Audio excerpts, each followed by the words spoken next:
You're listening to Mission to MACE podcast, brought to you by Yester Hyperware. Hello, friends. It's me, Siriwich Chinkan. Cabin crews, prepare for takeoff. Please take your seat and fasten your seatbelt. Enjoy.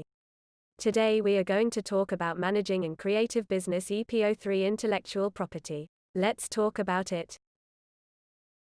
Intellectual property is one of the most important components of the creative industry. It helps to protect the creator's ownership of the idea. In order to understand the term of intellectual property, the case study of Naomi Korn was introduced during the session. The case enabled me to look into the legal elements which formulates a fair dealing agreement between the stakeholders of the creative work. Therefore, I have realized in a deeper dimension why the intellectual property is worth to explore and bring to practice. After the class, I have looked into intellectual property in the theoretician viewpoint. Hansen's 2003 classified intellectual property into four major components, which are copyright, patent, trademark, and trade secret. The research makes a comparison of these four categories and differentiates the roles of them. The concept of copyrights is correlated to the aforementioned criteria. Second, patent refers to the exclusive right granted from an invention that creates the new technical solution, or the new way of doing something to solve an existing problem. The product or service with the patent will need the criteria of its novelty, practicality, and usefulness. The patent helps avoid others to use the same invention without having a license.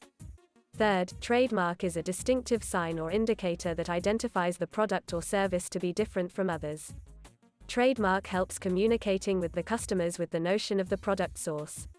With trademark protection, it is forbidden to use the similar mark or confusing customers with the indistinguishable mark. Fourth, a trade secret is information in doing business. It has a commercial value, it is maintained in confidential, it is a secret data among the employees and selected holders only. A trade secret is mostly in knowledge, know-how, or valuable information within the organization. When it comes to architecture industry, the creative field of my interest, intellectual property is necessary for every activity of architectural works. It protects the right of the owner's good, land and buildings. The inventor can be benefited from their creativity and work with security.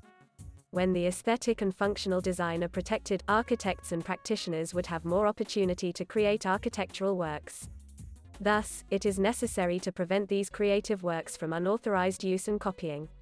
Therefore, it is necessary to state clearly who will own the intellectual property right between the creator and the owner. If it remains in the contract that the intellectual property's owner is the architect can grant permission under a license to the clients and allow them to use the assignment for the construction purposes for the referred building only. The client is prohibited to use this intellectual property right to construct other buildings because the right belongs to the architect. In brief, the term of intellectual property in architecture should be a motivated issue upon the general practice within the creative industry. Supporting awareness and moral rights would help preventing from infringement.